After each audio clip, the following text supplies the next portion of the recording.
warahmatullahi wabarakatuh.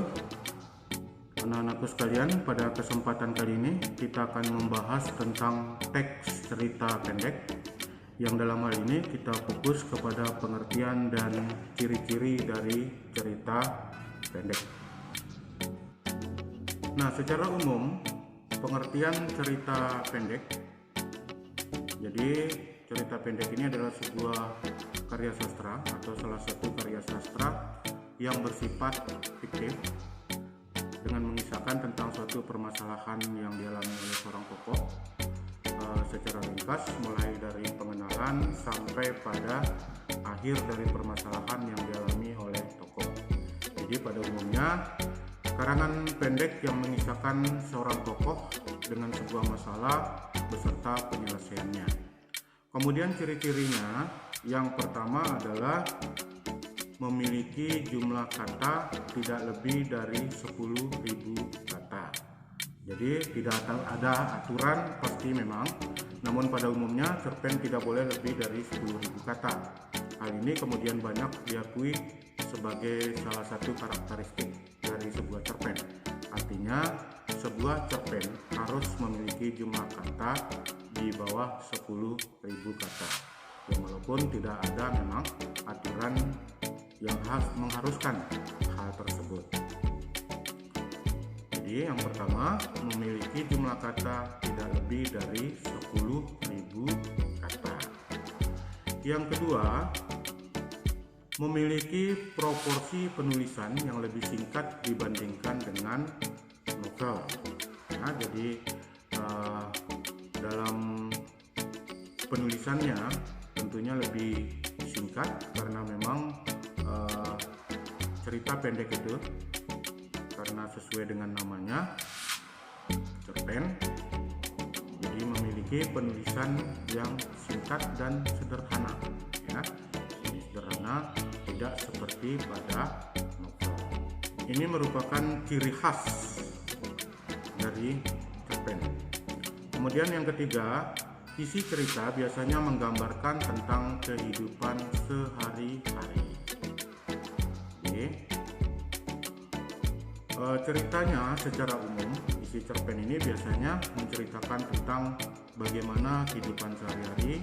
Kemudian penggambaran cerita cerpen pun memiliki setting yang cukup familiar dengan pembacanya, yang sesuai dengan kehidupan sehari-hari yang dijalaninya tanpa unsur-unsur fantasi lainnya. Jadi hal-hal yang terjadi sehari-hari itu digambarkan dalam bentuk cerita. Jadi secara umum memang tentang kehidupan sehari-hari. Yang keempat, tidak mencerminkan semua kisah tokohnya, ya, karena di dalam cerpen yang dikisahkan hanya intinya saja. Jadi karena memang cerpen ini singkat, jadi selain penokohan yang sederhana, jadi pada cerpen tidak menggambarkan bahwa semua kisah para tokohnya itu. Hal ini karena dalam cerpen yang digambarkan hanya intisarinya saja, ya. Artinya hanya tokoh utama saja yang diberi penokohan dan menjadi fokus cerita. Yang kelima, tokoh yang diceritakan dalam cerpen mengalami sebuah konflik sampai pada tahap penyelesaiannya. Nah, dalam cerpen akan ada suatu masalah atau konflik yang dihadapi oleh tokoh utama dalam cerpen. Hal ini menjadi plot dasar yang selalu ada pada tiap cerpen.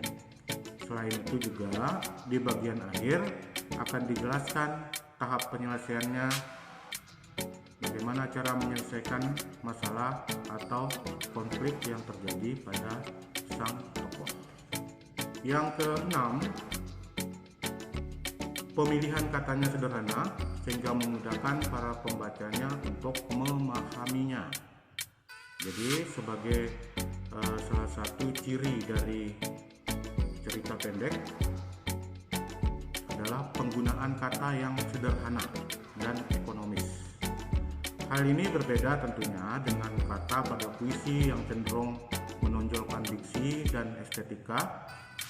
Pemilihan kata pada cerpen memang cenderung simpel, sehingga para pembaca sangat mudah memahami isi cerita, walaupun cerita itu dibaca oleh orang awam. Kemudian yang ketujuh, bersifat fiktif. Nah, seperti kita ketahui bahwa fiktif artinya khayalan, ya. Jadi bersifat khayalan. Ini salah satu ciri dari cerpen, bahwa cerita yang ada pada cerpen tersebut fiktif, ya. Cerita yang disajikan adalah sebuah pemikiran penulis, bisa dari imajinasi atau pengalamannya, namun semuanya bersifat fiktif atau tidak terjadi pada kehidupan nyata. Kemudian yang ke-8, menceritakan satu kejadian saja dan menggunakan alur cerita tunggal dan lurus, ya. Jadi ciri cerpen yang ini adalah khas, ya. Cerpen hanya memiliki alur tunggal, artinya plot cerita pada cerpen hanya memiliki satu alur saja. Tidak ada subplot atau alur cerita lain yang ada pada cerpen. Jadi hanya terdapat satu alur berupa masalah dan penyelesaian di akhir cerita. Nah, yang ke-9, membacanya tidak membutuhkan waktu yang lama, ya. Bisa dikatakan bahwa cerpen merupakan cerita pendek yang kurang dari 10.000 kata. Umumnya cerpen hanya dibaca dalam waktu yang sangat singkat, ya, dalam waktu 1 kali duduk.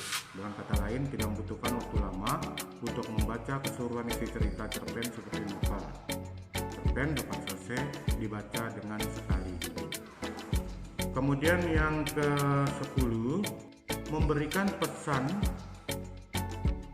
dan kesan yang sangat mendalam sehingga pembaca akan ikut merasakan kesan dari cerita tersebut. Nah, pada sebuah cerpen biasanya mengandung sebuah intisari berupa pesan atau amanat yang bisa diambil. Memang pesan ini tidak tersurat secara jelas, melainkan hanya tersirat. Dengan kata lain, pembaca dapat mengambil hikmah dan kesan dari isi cerita. Anak-anakku sekalian, demikian pada kesempatan ini yang dapat saya sampaikan. Selanjutnya nanti pada video pembelajaran berikutnya akan saya sampaikan tentang struktur cerita pendek dan unsur-unsur intrinsik atau unsur-unsur pembangun dari sebuah cerita pendek. Demikianlah. Wassalamualaikum warahmatullahi wabarakatuh.